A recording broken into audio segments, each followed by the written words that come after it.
오늘 말씀 사사기 2장 10절 말씀입니다. 신약성경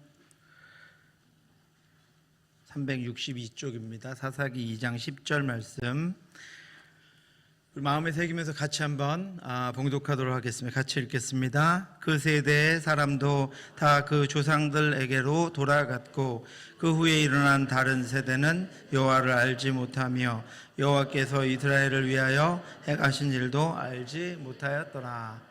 아멘.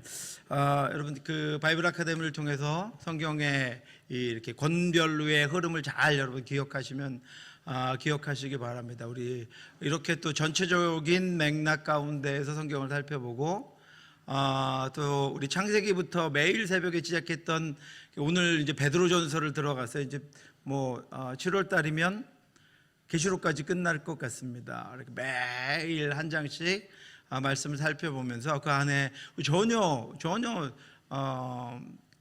묵상해 보지 못했던 본문들을 우리 같이 묵상하고 있고요. 제가 그 창세기부터 중요한 본문들을 따라서 시편 또 창세기부터 계속 이제 오늘 이사야 30장 했죠.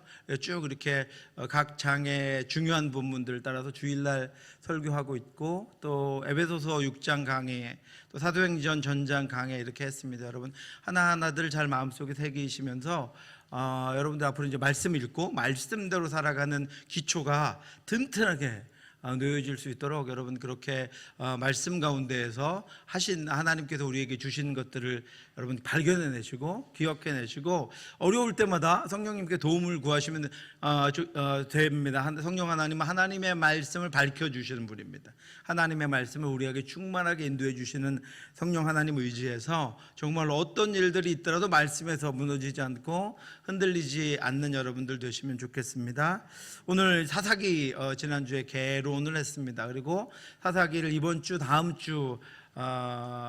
주는 참 그 오후 예배가 창립주일 때문에 없고 다다음 주까지 해서 사사기를 살펴볼 건데 사사기의 주제는 바로 이것입니다. 우리가 무엇을 놓치고 있는가?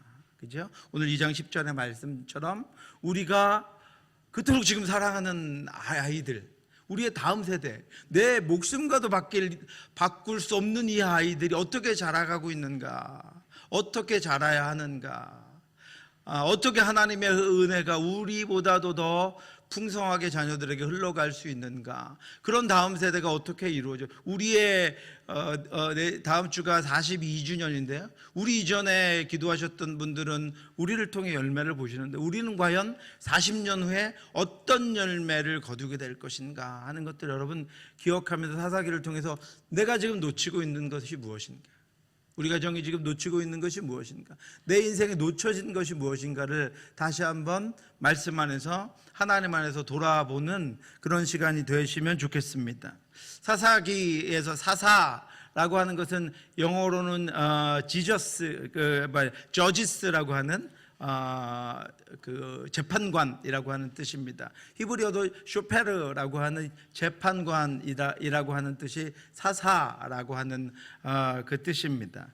사사는 이스라엘 백성들이 고난 가운데 하나님께서 그들이 구했을 때 일시적으로 그들을 위해서 세운 그 구원자를 의미하는 것이 성경의 사사기입니다. 일시적으로 세운 구원자. 그렇게 해서 평화를 얻으면 다시 또 죄악 가운데로 나아갔습니다. 그래서 또 일시적으로 세운 구원자가 필요했습니다. 그렇게 해서 평화를 얻으면 또 죄악 가운데 나아갔습니다. 그래서 또 일시적으로 세운 구원자가 필요했습니다. 이 사이클이 계속 돌아가니까 어떤 생각이 드세요? 이 사이클이 계속 돌아가니까 피곤하죠. 우리에게는 일시적인 구원자가 아니라 우리 같은 사람에게는 우리처럼 이스라엘 백성과 우리 별로 다를 게 없거든요. 우리 같은 사람들에게 일시적인 구원자가 필요한 것이 아니라 우리를 영원히 이끄시고 온전하게 이끄실 영원한 구원자가 필요하다는 거예요. 그렇죠? 사사기가 주는 소망의 약속은 뭐냐면 영원한 구원자. 누구를 바라보게 하는 거예요? 예수 그리스도. 따라해 보시기 바랍니다. 예수 그리스도. 영원한 구원자가 우리들에게는 필요하다는 거예요.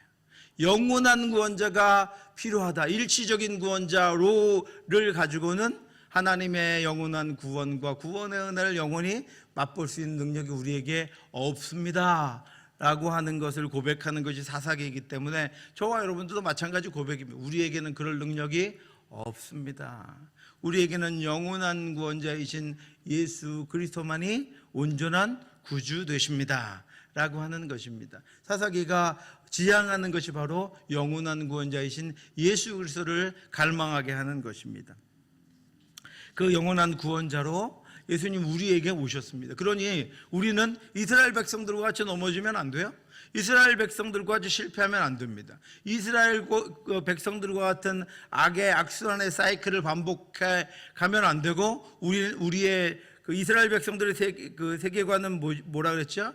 이렇게 원형적인 세계관이었습니다. 다시 죄악에 빠지고 다시 믿음이 다시 구원받게 되고 다시 평화가 오고 또 다시 죄악에 빠지고. 그런데 예수 그리스도가 오시고 난 다음에 영원한 구원을 완성하고 난 다음에 우리의 세계관은 뭐예요? 제가 한번 말씀드렸는데 선물이 뭐라 그랬죠? 나선형적인 세계관이다. 나선형 도는 것 같은데 어떻게 해요? 위로 올라가는 거예요. 그죠? 이렇게 원형적 사이클을 반복하는 것이 아니라 우리는 도는 것 같은데 아직 연약해서요. 직선으로 쭉 가면 좋은데 직선으로 쭉 가지는 못하지만 도는 것 같은데 우리는 어떻게 해요? 우리의 고리는 하나님의 나라를 향하여 나아가고 있다. 점점 올라가고 있다. 우리의 믿음은 점점 더 견고해져 가고 있고 우리가 하나님을 바라보는 것들은 점점 더 집약되고 있다라고 하는 것입니다. 저와 여러분들도 인생을 한번 돌아보시기 바랍니다. 이스라엘 백성들처럼 이렇게 도는 다시 죄악 가운데 빠지고 구원받고 이런 우리가 아니고 비록 처음에 연약하게 시작했지만 점점 더 믿음이 견고해지고 점점 더 하나님의 나라가 가까워지는 것이다. 누구로 말미암아요? 예수 그리스도로 말미암아. 그 예수 그리스도를 우리에게 주신 주님 예수 그리스도를 다시 한번 예수 그리스도를 찬양하게 되는 것이 사사기입니다. PPT 보여주시겠어요? 오늘은 역사서 1번의 사사기 진행하고 있습니다. 네, 한 번만 넘겨주실래요? 안 넘어가네. 됐습니다. 네, 됐습니다. 오늘 말씀대로 이스라엘 백성들이 가나안에 정착해서 먹고 살기가 바쁘게 살다 보니까 놓친 것이 다음 세대를 하나님 백성으로 만드는 것을 놓쳤습니다.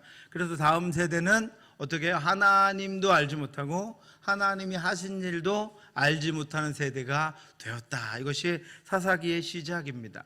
여러분 이제 사사기 이후에 보면 이제 12지파가 그 땅을 분배를 받았습니다. 그런데 성경에는 각 지파, 므낫세 지파 이렇게 나올 때도 있지만 그냥 이렇게 두리뭉실하게 나와요. 어떻게 나오냐면 유다가 제일 큰 그 지파라 그랬죠.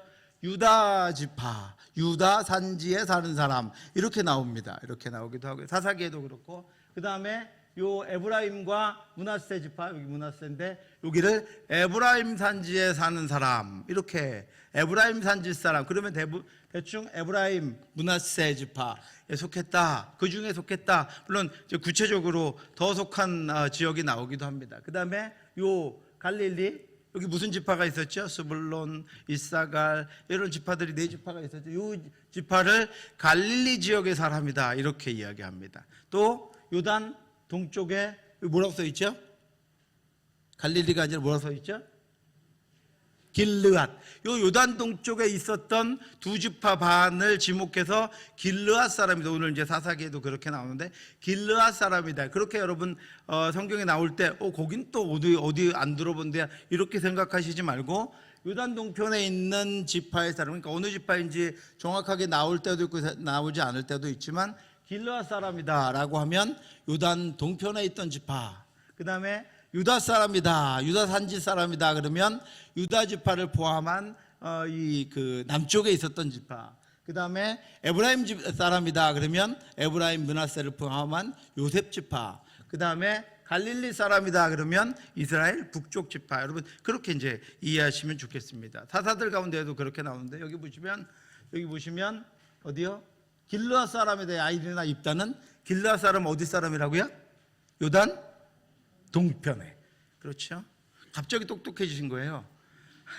길앗은 새로운 지역이 아니고 요단 동편에 있었던 사람들을 길앗 사람이다 이렇게 이야기했습니다. 여러분들 교재 맨 뒤에다가 실었습니다. 이걸 먼저 좀 요약을 하면 여러분 그 교재 맨 뒤편에 있는데요.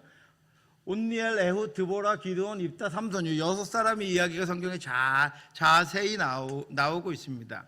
그래서 여기를 대사사 뭐 이렇게 부르기도 하고, 부르기 싫으면 안 부르셔도 됩니다. 그냥 양이 많다. 대사사, 온니엘, 에훗, 드보라, 기드온, 입다, 삼손의 이야기를 우리가 사사기를 통해서 길게 그들이 구원한 이야기를 볼 수 있습니다. 자, 제일 평화가 길었던 사사가 누구죠? 에훗이 구원하고 난 다음에 평화가 80년이 지속됐습니다. 제일 길게 평화가 주어졌습니다. 그런데 영락없이 80년 후에 또 어떻게 해요? 하나님을 배반하고 평화 가운데 다시 죄악을 범합니다. 그래서 또 그 다음 사사가 서게 되는 것입니다. 이런 사사의 사이클, 여러분 이제 사사기를 1장부터 마지막 장까지 사사기를 다 이렇게 정리한 것입니다. 16장까지 정리했고요. 17장부터 마지막 21장까지는 무엇을 기록했죠? 다 얘기했는데 무엇을 기록했다고 말씀드렸죠? 원래는 맨 앞에 나와야 되는데 3장 앞에 나와야 되는 이야기인데 이스라엘 지파의 제사장들의 타락을 기록했습니다. 왜요? 이스라엘 지파의 제사장들의 타락을 기록한 것은 이렇게 종합적으로 이스라엘 백성들이 다 하나님을 떠나 타락하게 되었다, 지도자들까지도 타락하게 되었다라고 하는 것을 정리하는 의미에서 맨 마지막에 17장 이후에 두었고, 시기적으로는 사실은 맨 앞에 있어야 되는 이야기가 마지막 이야기입니다. 여기 이제 주목해서 보시면 여기 뭐가 등장하죠? 블레셋 여러분 성경에서 여러분 여러 가지 그 열왕기상 하나 역대상 하나를 읽을 때마다 제일 무시무시하게 이스라엘 백성들을 괴롭혔던 게 블레셋 사람들입니다. 근데 블레셋이 언제 처음 등장하냐면 누구 때요? 삼갈 때 등장하거든요. 그리고 삼손은 블레셋과 있었던 이야기가 삼손의 이야기입니다. 이 블레셋이 사울왕 때는, 첫 번째 이스라엘 왕인 사울왕 때는 어마어마하게 커져서 오히려 블레셋이 이스라엘 백성들을 지배하는, 점령하는, 그리고 자기 마음대로 이렇게 이스라엘 백성들에게 행하는 나라가 바로 이 블레셋이라고 하는 나라고요. 언제 정복이 되냐면 다윗에 의해서 정복됩니다. 다윗에 의해서 이 블레셋 지역에 이들은 정복되는데, 그럼에도 불구하고 남아있다가 언제까지 남아있을까요? 블레셋이. 네? 누구 대답하셨는데? 얼핏 들렸습니다. 언제까지 남아있을까요? 지금 팔레스타인하고 어디랑 싸우고 있죠? 이스라엘하고 전쟁하고 있죠. 팔레스타인이 블레셋에서 나온 이름이 팔레스타인입니다. 그러니까 지금까지도 잔재가 남아서, 여러분, 그러니까 우리의 육신을 가진 저와 여러분들은요, 우리를 괴롭히는 것들을 그냥 단번에 막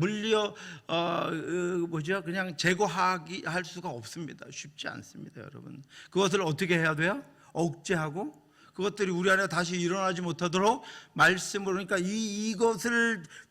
이것을 못하게 하는 것이 아니라 내가 말씀에 충만해지면, 내가 하나님 붙잡고 있으면 그것들이 영향력을 발휘하지 못하는 것입니다. 우리에게 아무런 효과를 가지고 존재함에도 불구하고 아무런 영향력을 발휘하지 못하도록 하나님의 말씀으로 우리가 성령으로 충만해야 한다라고 하는 것입니다. 이 블레셋이 이때 등장을 처음 합니다. 이따가 다시 말씀드릴 텐데요. 그래서 여러분 이제 그 사사기 이야기를 보시면 여러분 화살표 이제 잘 한번 보시기 바랍니다. 제일 처음에 사사가 누구죠? 여기 있습니다. 여기 따로 밑에 안 보셔도 여기 누구죠? 온니엘이 첫 번째 사사입니다. 온니엘은 요 남쪽에 있었던 사사입니다. 여기 1번 여기 서 있죠. 온니엘. 자, 화살표가 어떻게 가나 한번 여러분 보시기 바랍니다. 1번 온니엘부터 사사기가 시작돼 가지고요. 사사기의 역사는 시간적으로 기록한 역사가 아니고 어떻게 해요? 지역적으로 기록한 역사라고 제가 말씀드렸습니다. 자, 이제 온니엘부터 시작해서 어디로 가죠?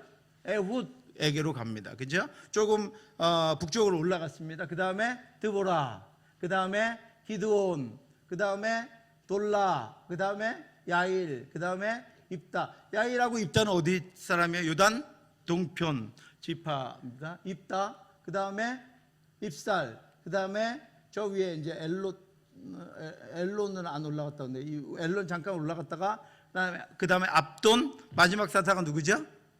삼손. 이렇게 돕니다. 이렇게 돌죠. 자, 두 가지를 알려주고 있는데, 첫 번째는 이스라엘 전역이 하나님을 배반하고 하나님을 알지 못하는 각자 자기 소견에 오른 대로 살았다. 요단 동편까지 전역이 하나님 없는 시대를 살았다라고 하는 것을 첫 번째로 보여주고 있고요.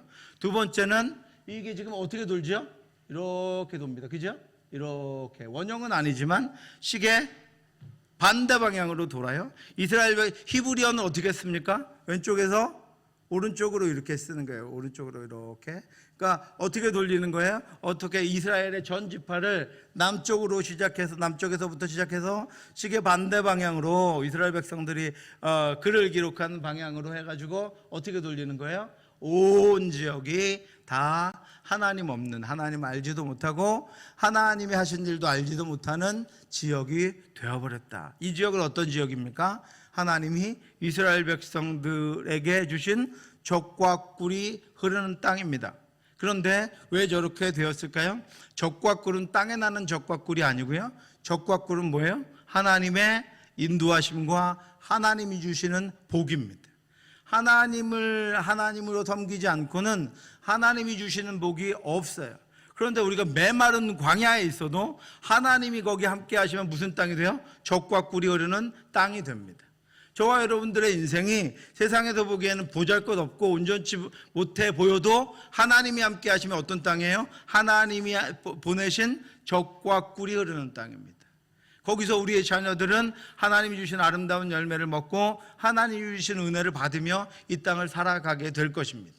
하나님께서 우리에게 보여주시는 것은, 알려주시는 것은 하나님과 동행하는 것이 얼마나 우리의 삶의 인생에 중요한가 하는 것들을 우리에게 알려주고 있습니다. 이렇게 이제 사사기 사이클이 여러분 이제 지역을 여러분들 머리에 넣으셔야 되기 때문에 남쪽으로 시작해서 이렇게 요단 동편으로 넘어갔다가 북쪽까지 갔다가 여기 맨 위에 스불론 지파죠. 스불론 땅인데 북쪽까지 갔다가 다시 남쪽으로 내려와서 삼손에게서 마무리되는 삼손에게서 마무리되는데 이 땅이 어디라고요? 이 땅이 블레셋 땅입니다. 그래서 거기서 마무리되고 블레셋의 지배는 사울 왕까지 이어지게 된다라고 하는 것입니다. 여러분 이제 그림을 머릿속에 놓으시고 이스라엘의 타락, 여러분 이제 교재에 있는데요. 이스라엘 사사기는 악순환이 주제입니다. 우리는 어떤 순환이 되게 해야 돼요?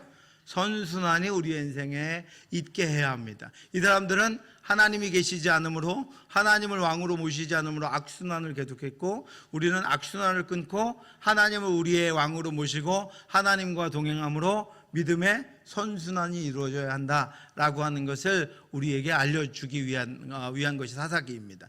연대는 주전 1380년부터 1045년까지, 장소는 가나안 땅에서 있었습니다.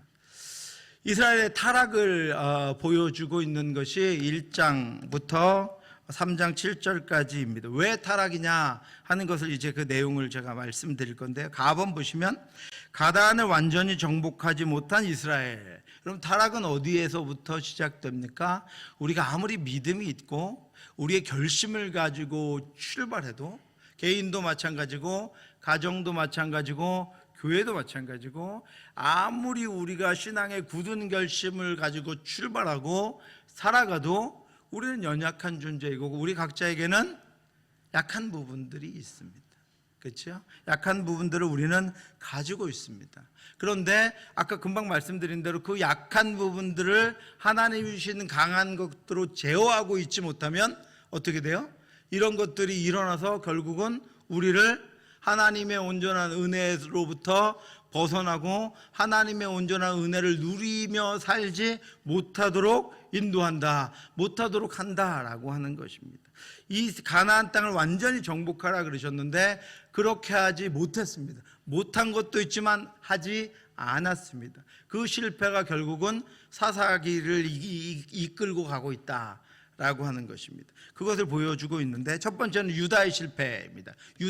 유다가 제일 먼저 땅을 분배받았다 그랬죠. 누구 때문에요? 너무 모르시는데. 유다가 제일 먼저 땅을 분배받았다 그랬죠. 누구 때문에요? 이 산지를 내게 주소서. 누구예요? 갈렙 때문에요. 갈렙이 땅을 분배한다는 것은요, 그냥 이렇게 땅을 그려서 나눠주는 게 분배가 아니고요, 아직 정복하지 못한 곳들이 있습니다. 여호수아를 통해서 전체 연합하고 있는 대륙들은 싹 무찔러 버렸고요, 이제 들어가서 땅을 그 땅에 들어가서 땅을 차지하고 그러면서 잔당들, 거기 살고 있는 그때 죽지 않은 다 제거하지 못한 주민들, 거기에 신상들 이런 것들을 제거해야 됐었거든요. 그런데 그런 이제 그 지역 분배가 시작될 때 갈렙이 제일 먼저 손들고 이 산지를 내게 주시옵소서. 내가 그 땅을 헤브론을 정복해서 그 땅을 하나님께 올려드리겠습니다. 이렇게 먼저 요청합니다. 그래서 에브라임 지파였던 여호수아가 거절하지 못하고 갈렙이 유다 지파였는데 갈렙을 제일 먼저 갈렙에게 땅을 분배했습니다. 그래서 유다 지파가 가장 먼저 땅을 분배받기 시작했습니다. 유다가 어떤 실패를 했으면 여호수아는 죽었고 나본에 베색을 정복했습니다. 베색이라고 하는 것을 정복했는데 그때 그 베색은 중부 지역입니다. 이따 지도로 보여드릴 거고요. 베색을 정복한 이야기가 1장 27절에 나오고요. 그 다음에 예루살렘과 헤브론을 정복한 게 1장 8절부터인데 여기 여러분 그냥 18이라고 되어 있을 텐데 가운데다 점점 이렇게 1장 8절부터 10절까지가 예루살렘과 헤브론을 정복한 이야기가 기록되어 있습니다. 또 갈렙에게 주신 성읍, 그 성읍들을 정복한 이야기가 운니엘을 통해서 정복한 이야기가 11절부터 15절까지 기록되어 있습니다. 그런데 마본을 보시면 뭐를 쫓아내지 못했어요? 철병거를 소유한 골짜기의 가나안 주민을 쫓아내지 못했다. 이렇게 이야기하면 여러분 조금 모순이 느껴지실 것입니다. 잘 보십시오. 뭐를 소유했다고요? 철병거를 소유했는데 어디 주민이라고요? 가나안 주민인데 어디에 있었다고요? 골짜기에. 여러분 골짜기에 병거가 있을 수 있습니까? 오늘 같으면 탱크인데요. 탱크는 어디 있어야 돼요? 평지에 있어야 돼요. 골짜기에 있었다 이렇게 얘기하니까 무슨 병거가 골짜기에 있어? 골짜기에서 기동할 수가 없거든요. 이게 여러분 이제 지형을 잘 아셔야 되는데 이스라엘의 골짜기, 가나안의 골짜기, 이스라엘 백성들은 분지, 우리 같은 구릉 분지에 살았습니다. 분지에 성을 짓고 살았습니다. 침입으로부터도 그렇고 제가 와디라고 말씀드렸는데 이스라엘의 강들은 평소에는 물이 흐르지 않아요. 물이 흐르지 않다가 하나님께서 이른 비와 늦은 비를 주시고 헐몬산에서부터 눈 녹은 물이 흘러가기 시작하면 와디라고 하는 골짜기처럼 생긴 와디라고 하는 곳에 급류가 막 이렇게 흐릅니다. 그래서 이스라엘 백성들 어떻게 농사를 짓냐면 그 골짜기 옆에다가 쭉 곡식을 심어 놓으면 이 비가 쫙 흘러 넘쳐서 이 안에는 심을 수가 없고요. 흘러 넘쳐서 이렇게 넘치는 물을 가지고 곡식들이 자랐거든요. 그래서 그런 와디라고 하는 것이 이스라엘에 있었는데, 그래서 여기서 골짜기라고 이야기하는 것은 어떻게 산이 아니고 평지를 의미합니다. 평평한 거. 그런데 이스라엘 백성들이나 가나안 사람들은 거기서 살지 않았습니다. 거기서 살지 못했고 어떻게 산지에, 구릉이라고 하는 산지 가서 살았기 때문에 유다 산지, 에브라임 산지, 샤론 평야 이런 데서 살았습니다. 그러니까 이 골짜기는 우리가 얘기하는 협곡, 계곡 이런 골짜기가 아니라 평지였다. 사람들이 살지 않고 있는 평지였다라고 하는 것입니다. 거기에 철병거를 보유한 가나안 주민들이 있었는데 그들을 쫓아내지 못했습니다. 유다 지파가. 그러니까 어떻게 하는 거예요? 그들이 철병거를 가지고 거기 살고 가나안 땅에 여전히 살고 있었습니다. 지도를 보시면 여기가 이제 유다 산지고 유다 산지. 지금 유다 산지에서 갈렙을 포함한 유다 백성들이 여기를 이제 점령하는 것들을 사사기에서 점령하고 살고 사는 것들을 설명하고 있는데 여기가 에브라임 산지입니다. 그런데 베색이라고 하는 것이 여기거든요. 가나안 중부 지방입니다. 베색이라고 하는 사람들이 베색에 있는 사람들이 철병거를 요거는 이제 베색을 정복하는 건데요. 이스라엘 진영에서 갈렙이 이렇게 가서 베색을 어떻게 했어요? 베색을 쳤습니다. 그러니까 이들이 베색에 있는 애들이 도망가서 예루살렘까지 도망갑니다. 그것이 1장 17절에 있는 말씀입니다. 유다가 치러 올라갔죠. 그러니까 하나님께서 그들의 손에 넘겨주시니 그들이 베색에서 10,000명을 죽였다. 여기서 10,000명을 죽였습니다. 그리고 이들이 예루살렘까지 쭉 이렇게 도망갑니다. 그래서 그들을 쫓아가서 예루살렘까지 점령하는 것이 1장 17절까지의 말씀입니다. 그래서 베색에서 아도니 베색을 만나서 그와 싸워서 가나안 족속과 브리스 족속을 죽였다. 그들을 정복하는 것이 1장 17절. 유다 지파가 제일 먼저 정복 전쟁을 시작합니다. 그리고 나서 에브라임으로 쭉 이제 쫓아와가지고요. 여기가 이제 예루살렘 성입니다. 예루살렘 성에까지 베색을 쫓아와가지고 여기 유다 자손이 예루살렘을 쳐서 점령하여 칼로 치고 그 성을 불살랐다. 사사기 1장 8절에 그렇게 기록되고 있습니다. 예루살렘까지 쫓아와서 예루살렘을 불살라 버립니다. 그런데요, 여러분 이제 그 사사기를 읽으시면 기억하시겠지만 여기 사사기 1장 21절이죠. 21절 보시면 유다 자손이 예루살렘을 쳐서 점령했다고 되어 있는데 베냐민 자손이 예루살렘에 거주하는 여부스 족속을 쫓아내지 못했다고 나와요. 그러면 이상하잖아요. 유다 자손이 분명히 예루살렘 성을 쳐서 불살랐는데 그 다음에 베냐민 자손이 쫓아내지 못했다 이렇게 성경이 나오거든요. 이거는 모순이 아니고요. 처음에 아도니 베색을 쫓아서 예루살렘으로 가서 유다 지파가 그 예루살렘 성을 불살랐습니다. 불살르고 예루살렘에 있던 이 성을 불살르고 그들을 쫓아냈는데 이 중간에 요 중간 진영이 제가 설명드렸는데 예루살렘 지파, 유다 지파와 에브라임 지파가 너무 세력이 강했기 때문에 중간에 베냐민 지파와 단 지파에게 이 땅을 분배합니다. 그러니까 유다가 예루살렘에 가서 지금 여기까지가 요 예루살렘 전까지가 유다 지파에 속한 땅이거든요. 그러니까 유다 지파가 예루살렘에 가서 여기를 점령하고 했었는데 나중에 분배에 의해서 베냐민 지파에게 이 땅을 다시 넘겨줘야 했습니다. 넘겨줘야 되니까 어떻게 한 거예요? 여기서 빠져나와 버린 거예요. 빠져나와 버렸는데 그 사이에 여부스 족속이 가서 다시 여기다가 그 예루살렘 성을 차지하고 거기 살게 된 거예요.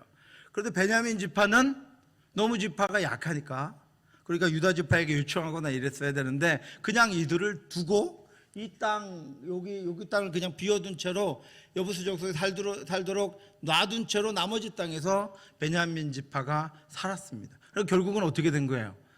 결국은 예루살렘 성이 완전히 정복되지 못한 채로 있었다라고 하는 것입니다. 그런데 이 예루살렘 성을 나중에 누가 최종 정복하죠? 다윗이 이 예루살렘 성의 여부스 족속을 쫓아내버리고 저기다가 다윗성을 세웁니다.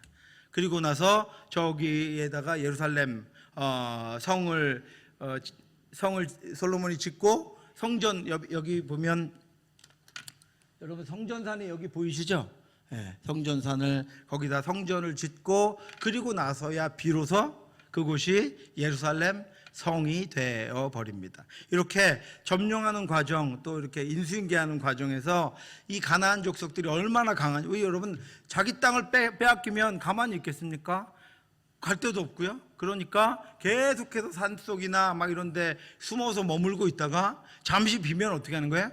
다시 뭉쳐서 그 지역을 차지하고 사는 거예요. 그런데 그 지역 사람 그래서 다시 거기를 완전히 그 족속들을 쫓아내지 않으면 어떻게 되는 거예요? 그들이 그 땅을 차지하고 이스라엘 백성들 안에서 계속 살아간다라고 하는 것입니다.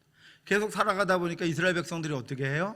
그들에게 가서 나중에는 나오지만 그들과 교류하고 그들과 신을 나누고 그들의 신을 받아다가 자기 집에 들이고 또 나중에는 그들과 결혼하고 애들이 좋다 그러는데 그래서 걔네들과 결혼하고 그러다 보니까 이제 가나안의 풍속, 가나안의 종교, 가나안과 피까지 섞이게 되는 일이 이스라엘 백성들 안에 계속 일어나게 된다라고 하는 것입니다.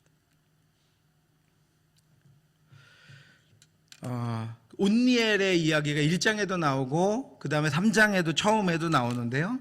이스라엘 백성들이 이렇게 아까 아도니베색을 쫓아와서 유다 산지를 갈렙이 이제 점령합니다. 그리고 나서 온니엘이 그 다음에 그 아래로 내려와서 온니엘이 그 땅을 이렇게 점령합니다. 그래서 온니엘이 점령한 땅이 기럇 세벨, 그 다음에 갈렙이 점령한 땅이 헤브론, 기럇 아르바라고 되어 있는데 몇 절이죠? 기럇 아르바 9절 10절에 보면 기럇 아르바 1장 9절에 보면 기럇 아르바 10절에 보면 11절에 보면 기럇 세벨 이렇게 이름을 붙였는데 아르바라고 하는 이름은 내성이라고 하는 내성의 연합 부족들이 있었기 때문에 이 내성을 점령하고 기럇 아르바인 이렇게 정했고요. 그다음에 기럇 세벨이라고 하는 것은 책이라고 하는 뜻인데 책의 성읍 책들을 아마 두었었던 것 같아요. 그래서 이렇게 유다 지파가 이 땅들을 이렇게 점령합니다. 나중에 3장에 보면 다시 이제 모압 땅에 있는 이들이 쳐들어와서 다시 온니엘이 이 땅을 점령하는데 여기가 바로 기럇세벨이라고 하는 드빌 기럇세벨이라고 하는 지역이고요. 그렇게 이제 유다 지파의 그 통치가 끝나고 난 다음에 계속 무슨 이야기가 나오냐면 유다 지파의 맨 끝에 철병거를 가진 사람들은 쫓아내지 못했다. 이렇게 나오고 나서부터 1장 21절부터 베냐민 지파가 예루살렘의 여부스족을 쫓아내지 못했다.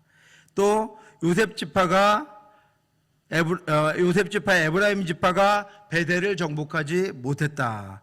므낫세 지파가 정복하지 못했다. 스불론 지파가 실패했다. 아셀 지파가 실패했다. 납달리 지파가 실패했다. 이렇게 나옵니다. 그러니까 나중에 이스라엘 백성들이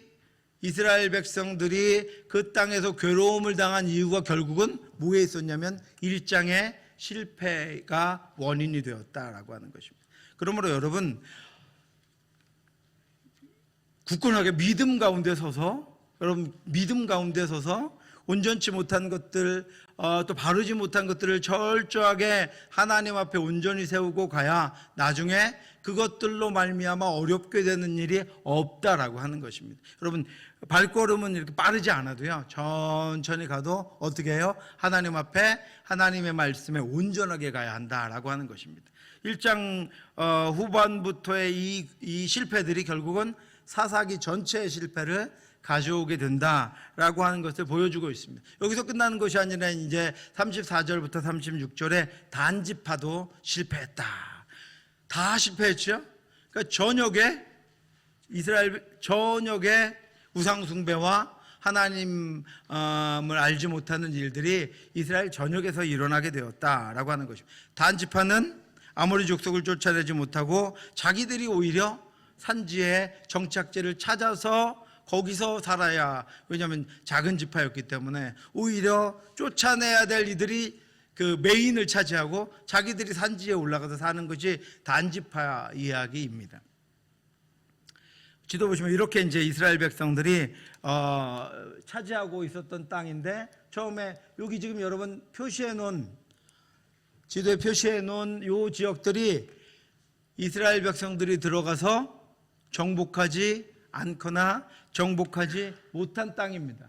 쭉 보시면 남부서부터 북부까지 고르게 분포되어 있습니다.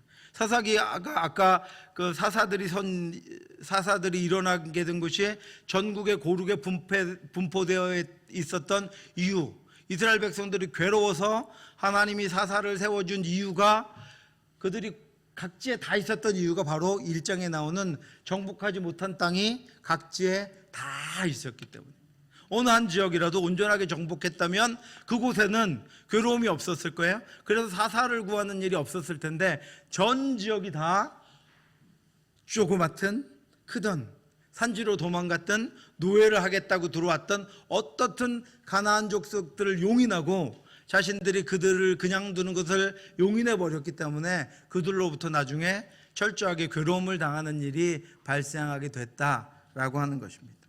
여기 보시면 여러분 이제 여기 에글론, 가드, 아스돗, 아스글론, 가사 요 5가지 땅이 나오거든요. 요 5개의 땅이 블레셋이 지배했던 그런 땅입니다. 이 블레셋은 원래 가나안 민족은 아니었어요. 그런데 여기 그 사울의 그 전도 여행을 제가 볼 때 그레데라고 하는 섬이 있는데요. 요 그레데에 살던 해양 민족이 블레셋 사람들이었습니다. 그런데 이들은 철기를 이 청동기 시대에 철기 무기를 가지고 있었습니다. 그래서 애굽 왕이 군사를 동원해서 이 그레데 섬을 치니까 이 그레데에 있던 블레셋 사람들이 이 섬에서는 이제 살 수가 없으니까, 애굽은 워낙 강하니까 도망가서, 배를 타고 도망가서 정착하게 된 것이 바로 이스라엘의 요 가사라고 하는, 지금 가자지구 아시죠? 가자지구에서 전쟁이 벌어지고 있는데 요 가사라고 하는 것이 지금 그 땅입니다. 그때부터 여기를 이제 차지하고 절대로 안 나가는 거예요. 그러고선 뭘 요구하고 있습니까? 지금은 국가를 요구하고 있죠. 국가, 우리를 나라로 인정해달라 그러고 있는 거예요. 그때의 땅이 바로 그때 왔던 블레셋 민족이 차지한 땅이 요 가드라고 하는 곳입니다.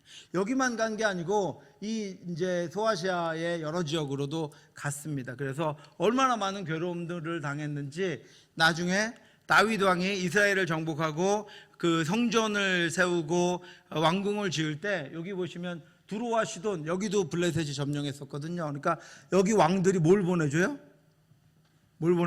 성전 짓는 도구들, 기술자들 막 보내줍니다. 왜냐하면 블레셋을 점령해 줬기 때문에, 그들을 정복해줘서 그들의 어려움으로부터 자기들도 벗어나게 해줬기 때문에 이 다윗이 왕궁을 지을 때 그런 여러 가지 재료들을 보내주는 일을 볼 수가 있습니다. 그래서 이 블레셋이 이때 그 지역을 차지하고 그 후부터 계속해서 이스라엘 백성들을 괴롭히는 일들을 했었습니다. 그래서 이스라엘 백성들이 이제 타락한 원인, 그 이야기들을 아까 이제 실패했고 이스라엘 가나안 백성들을 다 쫓아내지 못한 여러 가지 일들을 통해서 2장에 딱 들어오면 실패 원인들을, 타락한 원인들을 알려주고 있습니다. 2장 1절부터 5절에 여호와의 사자가 보김이라고 하는 곳에 나타나셔서 하나님과 언약한 걸 지켜라, 이렇게 이야기합니다. 다시 하나님은 늘 리마인드 하시죠. 다시 생각하게 하세요. 하나님의 말씀을 다시 생각하게 하세요. 다시 기억나게 하세요. 지켜라, 제발 좀 지켜라, 하나님과 약속하신 것을 지켜라. 여호수아와 함께 그 정복했던 그 전쟁들을 기억해내고 그 말씀을 지켜라, 이렇게 말씀을 하셨어요. 그런데 이스라엘 백성들이 그렇게 하지 않았습니다. 그냥 놔뒀습니다. 형편이 그랬던, 그럴 마음이 없었던, 그들이 노예로 살겠다고 하니까 측은한 마음이 들어서 어떤 이유든 간에 그들을 용납해 버렸습니다. 그래서 하나님의 말씀을 지키지 않으니까 하나님께서 뭐라 그러셨어요? 그들이 너희의 옆구리에 가시가 되고 올무가 되게 하겠다, 이렇게 말씀하셨습니다. 그러니까 그 말을 듣고는 이스라엘 백성들이 울어요. 소리 높여서 울어서 우는 자들이다 라고 하는 보김이라고 그 땅에 이름을 지었습니다. 그런데 나중에 그 울음조차도 어떻게 돼요? 평화가 오니까 하나님의 말씀을 잊어버려서 하나님이 그 민족이 옆구리에 가시가 되게 하겠다, 올무가 되게 하겠다고 하니까 막 슬퍼서 울던 이들이 정말로 그런 일들이 있기 전까지 어떻게 해요? 평화를 즐기며 죄악을 즐기며 이방의 신상들을 자기 집에 가지고 그것들에 절하고 개인 제사장을 세워서 자기 원하는 대로 기도해 달라고 하고 그것이 응답받았다고 얘기해 달라고 하고, 그죠? 그 다음에 또 죄악을 범하고 이런 일들을 계속 하고 계속 또 하고. 여러분, 그 눈물이요, 울음이 그치기 위해서는 어떻게 해야 돼요? 울음이 그친 이유를 제거해야 돼요. 이스라엘 백성들이 왜 울었습니까? 그들을 쫓아내지 못한 것으로 하나님이 그들이 너희를 괴롭히게 하겠다 그러니까 울었거든요. 그러면 어떻게 하면 돼요? 더 이상 그것들 때문에 통곡하지 않으려면 하나님께로 돌아가면 돼요. 말씀으로 돌아가서 하나님 말씀하신 것들을 지켜내면 되는데, 그것은 하지 않고 어떻게 해요? 그것은 하지 않고 울음을 그치고 좋아하다가 또 울어요. 통곡하고 울어요. 그럼 하나님 구원해 주셔서 또 울음을 그치고 좋아하다가 또 울어요. 이런 일들이 반복되었다라고. 그 삶이 그냥 하나님 앞에 돌아가지 않고 계속될 때, 여러분, 이 복임도 계속됩니다. 우리 인생 가운데 계속됩니다. 그것들을 끊어야, 하나님 앞에 올바로 돌아가야 이 복음이 끊기고 거기에 하나님의 평안과 하나님께서 주시는 온전한 기쁨이 있게 되는 것입니다. 그렇게 되고 나서 이제 나본 아직 안 했는데, 나본. 그리고 뭐가 하나 빠졌네, 여러분. 중간에는 있죠. 여기 있네요. 이스라엘 백성들이 이제 어떻게 하게 되면 이제 본격적으로 그 땅의 바알과 아세라 신을, 아스다롯을 섬기기 시작합니다. 이 바알과 아스다롯은 농사의 풍성함을 주는 신이 바알과 아스다롯이거든요. 그러니까 거기서 농사를 지어야 되니까 하나님은요, 한정되어 있는 분이 아니죠. 하나님은 모든 것들을 주관하고 모든 것들을 이루어 주시는 분입니다. 그런데 여기 농사를 지으면 풍성하게 해주는 신이 있습니다. 아이를 다산하게 해주는 신이 있습니다. 그러니까 홀깃해가지고 그것들을 섬기기 시작한 거예요.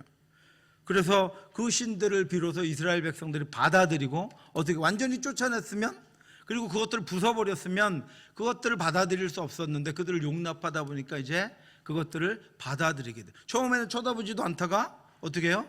쳐다보다가 가까이 가서 물어보다가 하나만 달라 그랬다가 가지고 와서 섬기고 그것들의 목을 메고, 나중에는 그게 농사의 풍요함을 주고 그게 가정의 풍성함을 주는 것으로 믿고 여기게 되고 하나님을 버리게 되는 일이, 그 순서가 그렇게 시작되어 버렸다라고 하는 것입니다.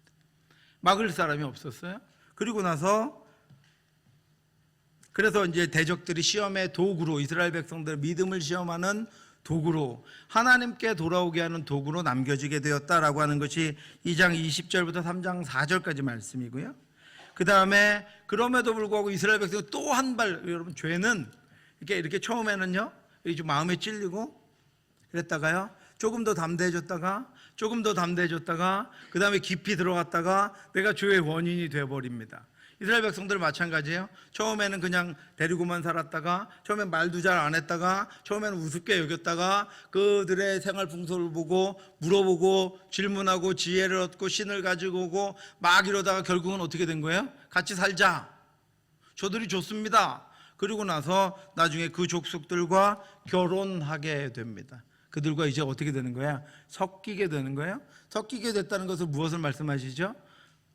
순결함을, 정결함을, 거룩함을 잃게 되었다라고 하는 것을 말씀하고 있습니다. 하나님께 최고의 마지막 이제 불성실함을 드러내게 되었다라고 하는 것이 3장 5절 6절의 말씀입니다. 갈 때까지 다 간 거예요. 막을 수가 없는 것이죠. 스스로는 이제 제어되지 않는 상태입니다. 여러분, 가나안 사위가 들어오고 가나안 며느리가 들어왔는데, 그들이 신을 갖고 들어와서 했는데 어떻게 그 신을 없애자고 하겠어요? 마을에 그 신을 없애자 어떻게 말하겠어요? 가나안 사람들이 같이 살고 있는데. 유럽이, 여러분, 유럽이 저렇게 속히 어려움을 겪게 되는 이유가, 지금은 막을 수가 없어요. 왜냐하면 곳곳에 누가 있어요? 곳곳에 이슬람 사람들이 있어요. 이슬람에 관한 법들을 지금 막을 수 있는 방법이 없습니다. 그들이 이미 사회의 구성원이 되었고 사회의 일원이 되어버렸어요. 그러니까 그냥 이방인일 때는, 외국 사람일 때는 외국 사람에 대한 그들의 악한 것들과 온전치 못한 것들을 법으로 막아낼 수가 있어요. 자국민을 보호해야 되니까. 그런데 이미 그들이 자국민이 되어버렸어요. 오랜 시간 동안요. 그들이 법을 집행하는 자가 되어버렸고 그들이 법을 세우는 자가 되어버렸어요. 그러니까 이제는 그들은 자국민이에요. 그러니까 이슬람에 관한 것들을 막을 수 있는 방법이 없어졌는데, 그게 문제가 아니라 그것을 막을 수 없으니까 이제 동시에 뭐가 된 거예요? 하나님이 하나님 되신다고 하는, 하나님만이 유일한 우리의 인도자라고 하는 것을 주장할 수 없게 되어버린 것입니다. 그러니까 이게 강해질수록 뭐가 약해진 거예요? 하나님을 믿는 신앙, 하나님을 하나님으로 부르는 신앙들을 학교에서 이제 그것만 가르칠 수가 없는 거예요. 그것만 옳다고 할 수가 없는 거죠. 그것만 유일하다고 말할 수가 없어져 버린 거예요. 그러니까 신앙이 일시에 그냥 아무것도, 하나님에 관해서는 아무것도, 믿는 사람들 말고는 아무것도 증거하거나 전하거나 그 말씀대로 살게 하도록 이끌 수 있는 방법이 이제는 없어졌다. 여러분, 우리가 그렇게 그런 통제로부터 벗어나게 되지 않기를 바랍니다. 하나님의 말씀이 우리를 인도하고 하나님의 하나님 되심이 우리를 인도하고 하나님만이 유일한 우리의 구원자라고 하는 것을 마음껏 이야기하고 선포할 수 있는 그런 나라가 될 수 있도록 여러분 끝까지 기도해 주시고 여러분 우리 목숨을 걸고 기도해야 될 바로 그런 일들입니다. 이스라엘 백성들이 이제 그렇게 되어버렸어요. 결혼까지 해서 이미 이제 더 이상은 스스로 막을 수 있는 방법이 없어지게 돼 버린 것이 벌써 3장의 이야기입니다. 이 타락이 이제 계속해서 이렇게 순환적으로 반복되고 있는데, 첫 번째 전쟁, 이것을 전쟁이라고 이야기하고 있습니다. 전쟁, 악한 것들과의 싸움, 우리 안에 있는, 자리 잡고 있는 악한 것들을 몰아내는 것, 그럼 그것도 전쟁입니다. 첫 번째 전쟁의 주인공은 누구예요? 온니엘입니다. 온니엘. 3장 7절부터 11절에 온니엘이라고 하는 사람이 등장합니다. 아무것도 아닌 사람이었어요. 아무것도 아닌 그냥 평민이었습니다. 그를 하나님께서 구원자로 쓰신 거예요. 왜냐하면 주전 14세기 후반에 구산 리사다임이 8년간 메소포타미아 왕 구산 리사다임이라고 하고 우리 성경에 기록되어 있는데요, 그가 이스라엘을 8년간 점령해서, 여기서 점령했다는 건 와서 살았다는 것이 아니고요, 인근에 있으니까 감시병들을 두고 어떻게 하는 거야? 곡식을 열심히 이스라엘 백성들이 심어서 추수할 때가 되면 어떻게 해요? 와서 가져갑니다. 걷어갑니다. 그죠? 그리고 또 열심히 심으면 와서 걷어갑니다. 아니면 야, 조공 얼마씩 바쳐? 이렇게 이야기합니다. 그렇게 8년간 이스라엘을 지배했습니다. 너무나도 힘드니까 이제 이스라엘 백성들이 하나님께 구원을 요청합니다. 그래서 하나님께서 누굴 세워주셨냐면 온니엘이라고 하는 사람을 세워주셨는데, 아까 1장에서 나왔던 갈렙의 조카이고 갈렙의 사위입니다. 나중에 사위가 됐죠. 어떻게 사위가 됐어요? 그들을 정복하면 내 딸을 사위로 주겠다 그랬더니 온니엘이 정복합니다. 그래서 자기 딸을 온니엘에게 사위가 줘서 사위로 딸을 줘서 그래서 온니엘이 갈렙의 조카가 되기도 하고 사위가 되기도 했습니다. 이 메소포타미아 왕 구산 리사다임 요 이제 지도를 보시면 아까 이렇게 와서 유다 산지의 갈렙 그다음에 온니엘이 이제 요 땅을 지배하고 있었는데, 위에서 구산 리사다임, 메소포타미아 왕이라고 하는 구산 리사다임이 내려와서 이 땅을 점령합니다. 그리고 지배합니다. 몇 년 동안요? 8년 동안 지배합니다. 이 메소포타미아라고 하는 것이 이제 우리가 알고 있는 저 아수르 지역의 메소포타미아, 지명은 지금 성경에는 그렇게 되어 있는데, 사실은 이 메소포타미아라고 하는 단어가 강 사이를 이야기합니다. 그래서 성경학자들은 그냥 메소포타미아가 그때 그 지역이 아니라 이 요단강 여매와 그 요단강 사이, 그러니까 저쪽 모압이나 암몬 사람이었을 것이다 이렇게 여기는데, 거기도 이제 수시로 이렇게 쳐들어오는 거예요. 들어와서 이 유다 지역에 정착한 유다 백성들을 괴롭힙니다. 그러니까 온니엘이 이들을 점령해서 이들을 쫓아내 버립니다. 쫓아가서 다시 도망가게 하는데, 이곳이 바로 이제 그 온니엘이 정복했던 그 지역입니다. 그래서 여기 보시면, 자 이제 온니엘이 이들을 쫓아내는데요. 쫓아낸 방법을 여러분 보시면, 자 이스라엘 백성들이 구원을 요청하는, 8년 동안 괴롭힘을 당해서 얼마나 괴롭겠습니까? 그러니까 하나님께 기도해요. 구원을 요청합니다. 그러니까 하나님이 구원을 요청을 듣자마자 어떻게 하세요? 여기 읽어보실까요? 누가요? 여호와의 영이 그에게 임하셨으므로. 온니엘이 어떻게 구원자가 돼요? 여호와의 영이 그에게 임하셨어요. 하나님의 영이 그에게 임하셨어요.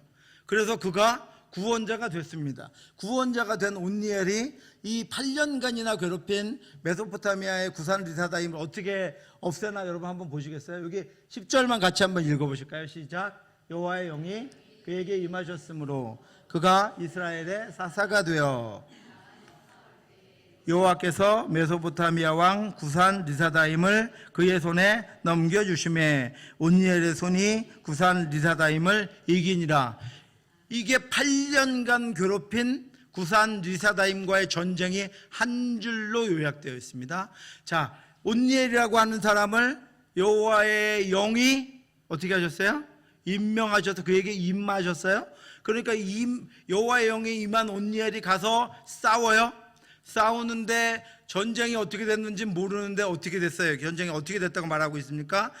하나님께서 온니엘의 손에 구산 리사다임을 넘겨주심에. 그게 성경이 말하는 전쟁 이야기입니다.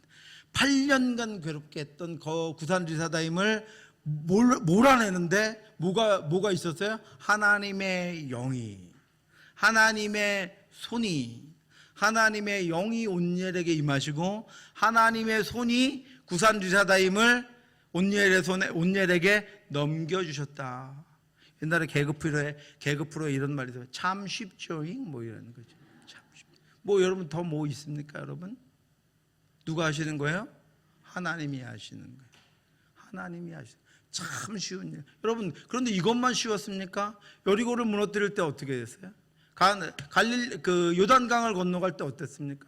아이성을 정복할 때 어땠습니까? 철병거를 무너뜨릴 때 어땠습니까? 다 참 쉬웠어요. 누구와 함께 할 때요? 하나님과 함께 할 때. 하나님의 손이 넘겨주시면 됐다. 하나님의 영이 함께 하시니까 됐다라고 하는 거죠. 첫 번째 사사의 이야기를 통해서 우리에게 보여주시는 게 무엇입니까? 8년간 괴롭힘을 당했던, 80년간 괴롭힘을 당했던, 아무리 우리를 괴롭게 하고 아무리 힘있게 우리를 눌러도 하나님의 영이 함께 하셔서 하나님의 손이 넘겨주시면 끝난다라고 하는 것입니다. 앞으로 저와 여러분들이 우리 교회를 대적하고 우리를 대적하고 우리 자녀들 대적하는 것들 가운데 그것들을 위해 우리가 기도할 때 하나님의 영이 임하셔서 하나님의 손이 그것들을 꺾으시고 하나님의 손이 우리를 도우셔서 하나님의 손으로 우리가 기도하는 그것들을 인도해 주시기를 주님의 이름으로 축원합니다. 하나님과 함께한다. 하나님과 함께하면 그런 8년간의 괴로움을 당할 필요가 없다라고 하는 것을 말씀해주고 있는 것입니다. 그리고 나서 몇 년간 평화했습니까? 40년간 평화했습니다. 40년 동안 그 땅에 대적들이 없이 자기가 심은 것 자기가 먹고 그것들을 기뻐하며 가족들과 함께 그렇게 은혜롭게 능력 있게 살아갔다라고 하는 것입니다. 그런데 40년 평화가 오니까 이스라엘 백성들이 또 어떻게 했어요? 또 죄를 지었어요. 또 가나안 신들을 섬기고 또 죄악 가운데 나아갔습니다. 그러니까 에글론이 이스라엘 백성들을 괴롭힙니다. 그래서 이스라엘 백성들이 또 18년 동안 에글론을 섬깁니다. 평화가 깨져버렸어요. 모압 왕 에글론을 18년 동안 섬깁니다. 그렇죠? 근데 누가 구해줍니까? 에훗이라고 하는 사람이 모압 왕 에글론을 죽이고 그들로부터 이스라엘 백성들을 구원해냅니다. 에훗도 아무것도 아니었어요. 에훗이라고 하는 에훗이라고 하는 사람은 정말 아무것도 아닌 정도가 아니라 왼손잡이였다라고. 여러분 왼손잡이 있으시죠? 평강이 왼손잡이 오늘 같은 왼손잡이가 아니에요. 여러분들 어렸을 때만 해도 왼손으로 글씨 쓰면 어떻게 했어요? 혼났죠. 부모님한테도 혼나고 학교에서도 혼났습니다. 그러니까 지금보다 더 옛날이에요. 이때 왼손잡이라고 하는 히브리어의 뜻은 오른손을 사용할 수 없는 사람이에요. 오른손을 사용할 수 없다라고 하는 것은 지금 말하는 게 아니고 그 당시 오른손을 사용할 수 없는 왼손잡이다라고 하는 표현은 뭐냐면 장애인이다, 열악한 자다, 이런 뜻을 가지고 있습니다. 그는 그 당시 사람들이 장애인으로 보는 그런 연약한 자였고요. 또 에훗은 베냐민 지파였습니다. 베냐민 지파는 이스라엘에서 가장 열악한 지파였거든요. 왼손잡이에다가 가장 열악한 지파의 사람인 베냐민 사람이 하나님이 그를 구원자로 세우시니까 이 에훗이 가서 모압왕 18년 동안 괴롭게 했던 모압왕 에글론을 죽였는데, 여러분 이거 기억해 보시기 바랍니다. 몇 년간 평화가 왔어요? 80년간. 여러분 아까 보셨던 도표를 제일 보시면 되지만 제일 오랜 기간의 평화가 왔습니다. 하나님은 약한 자를 들어서 강한 자를 부끄럽게 하시는 분입니다. 여러분 능력이 있어, 오른손잡이고 힘이 있어서 능력이 있어서 하나님이 세우시는 것이 아니고요. 하나님이 세우시면 왼손잡이일지라도, 하나님이 세우시면 연약한 지파였을지라도, 하나님이 세워서 그를 사용하시면 그를 통해 가장 놀라운 일들이 이루어진다라는 것을 알려주기 위한 것이 무슨 사건이에요? 에훗 사사 사건입니다. 그리고 나서 삼갈이라고 하는 사람이 등장하는데, 삼갈은 뭐 어디 사람인지 잘 모릅니다. 성경에는 아낫의 아들이다 이렇게 나오는데, 아낫이라고 하는 것이 이방신을 이야기해요. 그러니까 아마 이방 사람이었을 것이다. 근데 이가 전쟁을 어떻게 했는지 잘 모르지만 블레셋이 처음 등장하는데, 이 블레셋을 소모는 막대기로 몇 명 죽였다고요? 600명 죽였다. 뭐라고요 여러분? 참 쉽지요. 600명을 죽였어요. 그냥 이것만 삼갈은 기록되어 있습니다. 그러니까 하나님이 구원하시면 참 쉽다는 거예요. 그런데 그 몇십 년을 고생을 하고 있어요. 그냥 조공바치라고 하면 바치고, 뺏어가면 뺏기고, 시키는 대로 하다가 정말 이제는 도저히 괴로워서 못 견딜 것 같으니까 하나님께 기도하는 거예요. 이제는 도저히 힘들어서 안 될 것 같으니까, 피해가 너무 커서 못 살 것 같으니까 기도하는 거예요. 좀 일찍 하나님께 구원을 요청했으면 참 쉽게 구원되었을 텐데, 정말 이제는 못 견딜 것 같으니까 그때 손 딱 대니까 하나님이 어떻게 하세요? 왼손잡이 에훗, 그죠? 이방인 삼갈, 아무것도 아니었던 온니엘, 하나님이 구원자로 세우셔서 참 쉬운 전쟁을 통해서 8년 동안, 참 쉬운 전쟁을 통해서 40년 동안, 80년 동안 이스라엘에게 평화를 가져다 주신다라고 하는 것입니다. 이게 이제 그 중부 지방의 산지인데요. 저 모압에 있는 에글론이 이렇게 쳐들어옵니다. 쳐들어오니까 그 밑에 이미 이제 누가 살고 있었죠?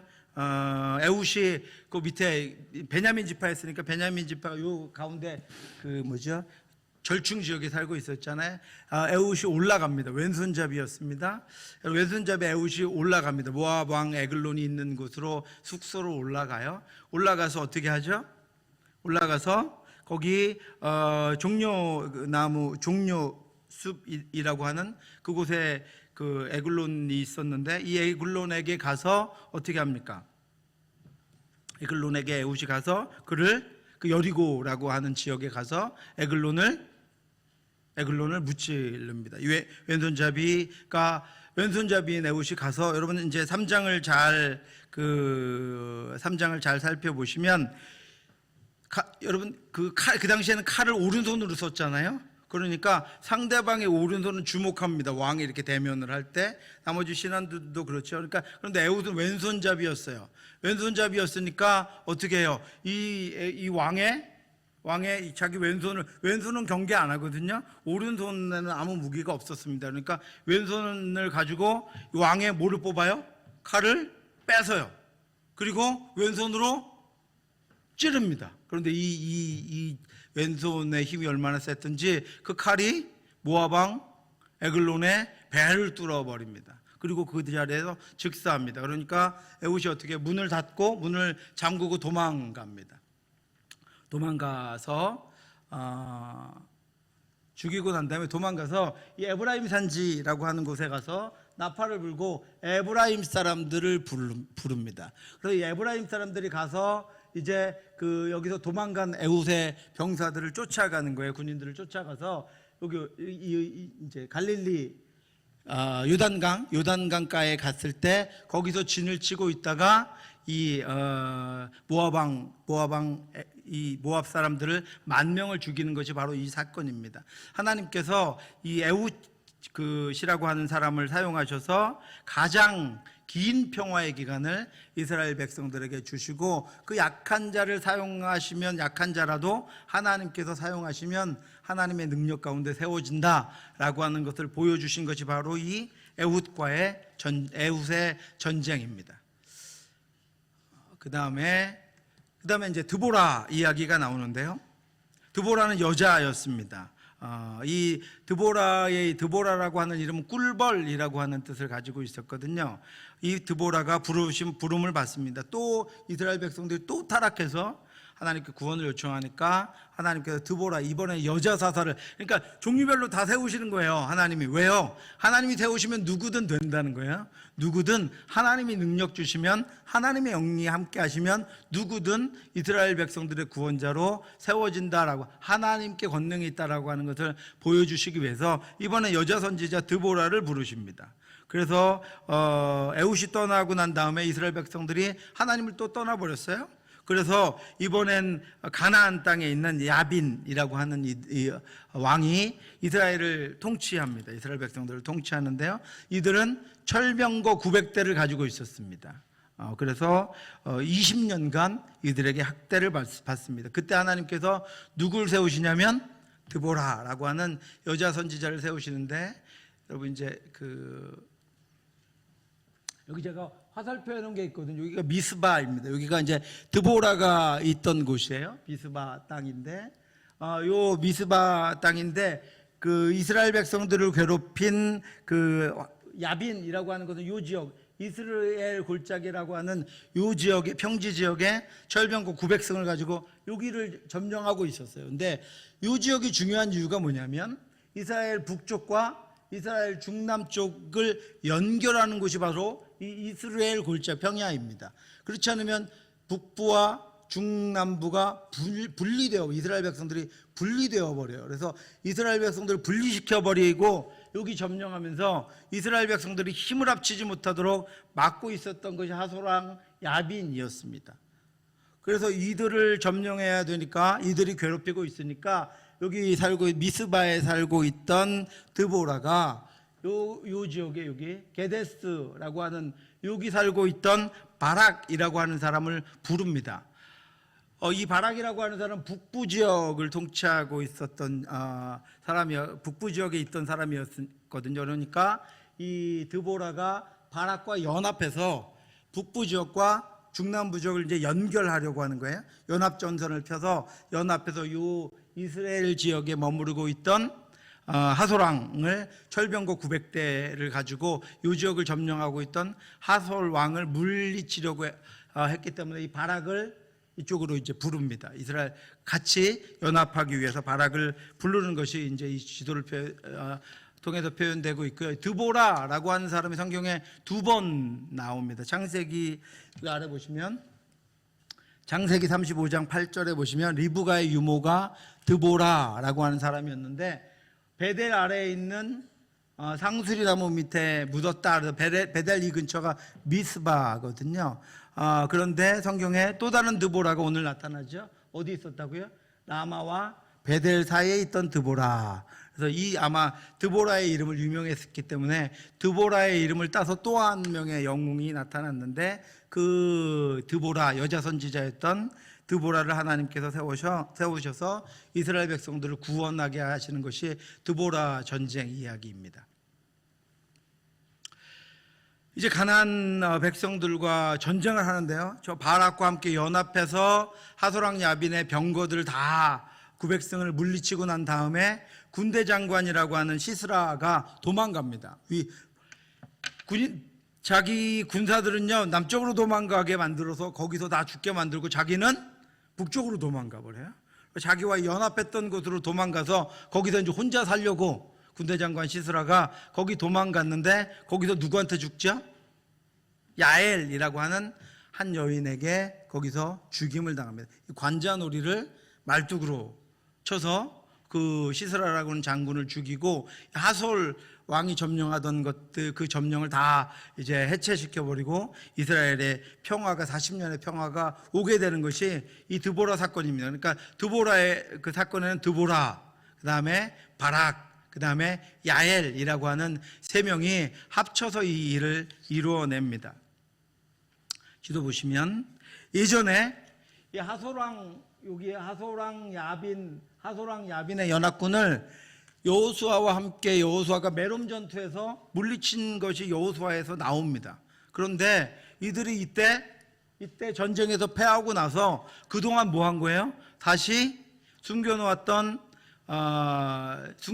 것들을 찾아서 이 이스라엘 골짜기를 다시 점령하기 시작한 거예요. 이스라엘 골짜기를 다시 점령해서 거기서 또 호시탐탐 기회를 노리고 있다가 이스라엘 백성들이 여호수아가 죽고 땅을 다 분배하고 약해지니까 이 이스라엘 골짜기에서 다시 900승을 가지고 이스라엘 백성들을 괴롭히기 시작했습니다. 그래서 드보라가 바락과 함께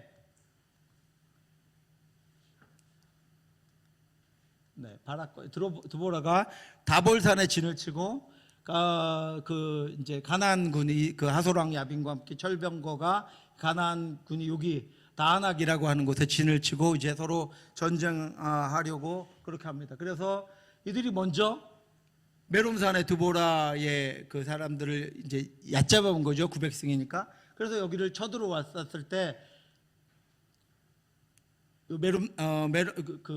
다볼산에서 이렇게 내려와서 이들과 그 전쟁을 하고, 그리고 이들이 이렇게 도망가는 일들이 요 이제 드보라 전투에 있었고, 시스라라고 하는 사람은 군대 장관은 이 북쪽으로 도망갔다가 여기서 야엘이라고 하는 이에게 죽게 되는 장면을 지도를 통해서 여러분 확인하시면 되고요. 이렇게 다볼산이라고 하는 곳에 여기 여기 시스라와 군대 장관들이 다볼산이라고 하는 곳에 드보라와 바락의 군사가 있고요. 여기 이렇게 이제 이스라엘 평야에 철병거 900승을 가지고 이제 기다리고 있다가 먼저 이제 공격합니다. 다볼산 쪽으로 공격하고, 다볼산에 있었던 이스라엘 백성들은 내려와서 이들을 치는데요. 이들과 이제 전쟁을 하는데, 여기가 이제 다볼산입니다. 다볼산이 여기 이렇게 있고요. 그 다음에 철병거가 이스라엘 골짜기를 향해서 이렇게 접근을 먼저 이렇게 하고 있었습니다. 그런데 여기 보면 기손강이라고 하는 아주 작은 강이 하나가 흐릅니다. 작은 강이 하나, 이렇게 기손강, 물이 많을 때인데요. 기손강이라고 하는 작은 강이 있었는데 별로 그렇게 물이 많지 않은 시기였습니다. 그러니까 이들이 먼저 접근을 해서 철병거를 가지고 메롬산에 있는 시스라 드보라와 군대들을 물리치기 위해서 먼저 막 출동을 했는데, 이 다볼산에서 드보라가 내려옵니다. 그런데 여러분 몇 장이죠? 5장 21절 요 말씀 한번 읽어볼까요? 시작. 기손강은 그 무리를 표류시켰으며니 그 이 기손강은 옛 강이라 내 영혼아 내가 힘 있는 자를 밟았도다.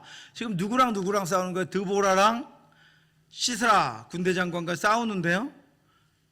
하나님이 전쟁을 누구로 하시냐면 강을 통해서 하세요. 기손강이 그 무리를 표류시켰다. 기손강이 이 철병거 900성을 표류시켰다. 무슨 얘기죠, 여러분? 갑자기 비가 내린 거예요. 그래서 강이 넘치고 그 일반 길들이 뭐가 된 거예요? 뻘이 돼버린 거예요. 그러니까 어떻게 돼요? 병거는 물에 약하죠. 뭐죠? 바퀴가 빠져서 움직일 수가 없게 되어 버렸습니다.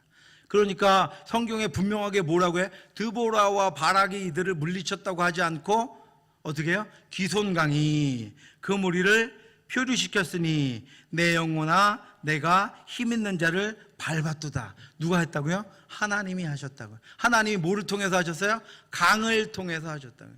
하나님이 우박을 통해서 하시고, 하나님이 해를 통해서 하시고, 하나님이 강을 통해서 하시고, 하나님이 천지지물을 이용하셔서 하나님이 세운 자가 이스라엘 백성들을 구원해낼 수 있도록 하나님이 인도해 주셨다라고 하는 것입니다. 하나님이 다 있는 것들을 사용하십니다. 강을 사용하셔서 이 철병거, 그냥 힘으로는 도저히 이길 수 없는 철병거 900승을 물리치게 해주신 것이 바로 이 사건이다라고 하는 것입니다. 그런데 누가 도망갔어요? 군대 장관이 도망갔죠. 군대 장관이 이제 전쟁이 이렇게 있었고 군대 장관이 도망갑니다. 군대 장관이 게데스 아까 북쪽으로 혼자 도망가서 살겠다고 사하나님 상수리 곁에까지 도망갔다. 근데 이 지역은 하솔과 연합한 곳이었습니다. 같이 여기 보시면 시스라가 왜 일로 도망갔냐면 도망하여 겐 사람 헤벨의 아내 야엘의 장막에 이르렀으니 이는 하솔왕 야빈과 겐 사람 헤벨의 집 사이에는 뭐가 있었다고요? 화평이 있었다. 여기는 서로 도와주는 관계였어요. 그러니까 시스라가 자기 군사들은 다 남쪽으로 도망가다가 죽었는데 혼자 북쪽으로 도망간 거예요. 살겠다고 그 평화를 맺은 협정을 맺은 곳으로 도망가 버린 거예요. 그런데 그 집에 있었던 야엘, 헤벨의 아내 야엘의 장막에 들어갔는데 그에게 뭐를 주죠? 우유를 줍니다. 우유. 그러니까 전쟁에 지치고 힘들고 피곤했는데 우유를 먹고 나니까 어떻게 된 거예요? 식곤증이 오죠. 너무나도 편안합니다. 너무나도 잘 먹었어요. 그러니까 전쟁에 피곤한 것도 있고 그러니까 잠들어 버렸습니다. 그런데 이렇게 된 것 같아요. 야엘이 어떻게 했어요? 말뚝을 하나 가져다가 관자놀이에다가 망치질을 딱 한 번 하니까 어떻게 됐어요? 그 관자놀이를 뚫고 이 시스라가 죽게 됩니다. 여기 이곳이 이제 이런 장막이었을 거예요. 이런 천막 안에 들어가서 열심히 잠자고 있었습니다. 나는 살았다 이러고 잠자고 있었는데 야엘이 그를 죽입니다. 어떻게 여러분 근데 쉽습니까? 망치질 여러분 잘하세요? 여자분들 망치질? 남편 바쁠 땐 잘하시는데 이 관자놀이를 뚫기가 쉽지 않잖아요. 그런데 어떤 지리학자분이 이런 이야기를 하셨어요. 여기 이제 이런 텐트를 쳐야 되잖아요. 텐트는 한 곳에 치고 거기서 정박하는 게 아니거든요. 그러니까 어떻게 해요? 계속 옮겨 다니면서 텐트를 쳐야 됩니다.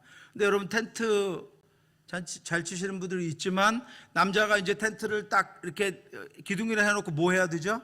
줄을 딱 잡아당기고 있으면 혼자 다 줄 잡아당기고 말뚝박고 할 수 없잖아요. 그러니까 어떻게 해요? 남편이 야엘 누구죠? 헤벨이 줄 잡아당기면 야엘은 뭐 하는 거예요? 말뚝 딱 얼른 박아버리는 거예요. 얼마나 여러분 그 다음에 저쪽에 가서 또 딱 잡아당기고 있으면 팽팽하게 잡아당기고 있으면 말뚝 딱 박는 거예요. 이거 박자 안 맞으면 어떻게 돼요? 다시 갔다가 다시 왔다가 느슨해졌다가 땡겼다가 이래야 되잖아요. 그러니까 이 말뚝 박는 거의 전문가가 누구였어요? 야엘이었습니다. 그러니까 뭐라고 나와요? 뭐라고 여기 나왔습니까? 야엘이 장막 말뚝을 가지고 그랬죠. 이 장막을 고정시키는 말뚝을 가지고 늘 하던 일이니까. 그런데 여러분 그거 얼마나 하찮은 일입니까, 여러분? 별거 아닌 일이죠. 장막 말뚝 박는 거 그죠? 그런데 늘 그가 하던 일을 가지고 늘 그가 했던 능력을 새로운 것을 하나님이 요구하시는 것이 아니에요. 그가 새로운 것을 가지고 군대 장관 시스라 이스라엘을 대적하는 군대 장관을 무찌른 것이 아니라 늘 하던 일, 늘 익숙하던 것, 그가 잘하는 것, 별로 자랑할 만한 것이 없음에도 불구하고 그것을 가지고 이스라엘을 대적하는 이를 이스라엘을 구원하기 위한 사사를 도와서 그 군대 장관을 한 방에 죽여버리는, 그를 무찌르는 일들을 감당하게 했다, 감당하게 됐다라고 하는 것입니다. 하나님이요, 늘 잘하든 늘 우리가 하는 것들을 가지고 우리가 하나님이 기뻐하시는 일들을 할 수 있도록 하나님이 인도해 주십니다. 새로운 것 그런 거 아니고, 여러분 뭘 잘하세요? 하나님 앞에 기도 잘하세요? 찬양 잘하세요? 섬기는 거 잘하세요? 봉사 잘하세요? 오늘 식당 봉사 해보니까 정말 쉽지 않더라고요. 제가 보기에는 오늘 식당 봉사 요원들이 저희들 때문에 더 힘들었을 것 같아요. 복잡하고. 근데 여러분, 그렇지만 그 일들을 통해서 하나님 은혜를 주시고, 그 일들을 통해서 하나님 기쁨을 주시고, 그 일들을 통해서 하나님의 하나님 되신 것들을 이루어가게 하신다라고 하는 것입니다. 그러니까 여러분, 잘하시는 거 지루해하지 마시고요, 하나님 앞에 기쁨으로 감당하는 저와 여러분들 되시길 주님의 이름으로 축원합니다. 그것을 통해서 악한 것들을 물리치고, 그것을 통해서 하나님 기뻐하시는 일을 감당하고, 그것을 통해서 하나님의 나라를 하나님이 이루어 가십니다. 오늘도 저와 여러분들에게 가진 것, 우리가 있는 것들을 통해서 우리가 우리의 악의 사이클을 반복하지 않고 그것들을 끊어내고 하나님만 바라보며 하나님 앞에 성장해 갈 수 있도록 하나님이 다음 한 주간도 인도하시고 우리와 함께 하시기를 주님의 이름으로 축원합니다. 기도하겠습니다. 하나님 아버지, 은혜 감사합니다. 하나님, 저희의 연약함을 하나님 아시오니 어렵고 고통스럽고 힘든 일이 있을 때 빨리 손들고 하나님 앞으로 나아갈 수 있도록 인도하여 주시옵소서. 그래서 우리의 고통과 고난의 시간들이 속히 지나고 하나님 앞에 하나님이 주시는 평안과 기쁨과 감사의 시간들이 우리 앞에 넘쳐날 수 있도록 하나님 인도하여 주시옵소서. 우리에게 있는 것들을 사용하시고 늘 우리를 주의 충만한 은혜 가운데 인도해 주시옵소서. 지금은 우리 주 예수 그리스도의 은혜와 우리를 사랑하신 하나님의 크고 넓으신 사랑하심과 성령의 교통하심이 오늘도 우리를 능히 지키고 인도하시며 우리와 함께 하시는 하나님만을 의지하며 살아가기를 간절히 소원하는 사랑하는 성도들 머리 위에 지금부터 영원토록 함께 있을지어다. 아멘.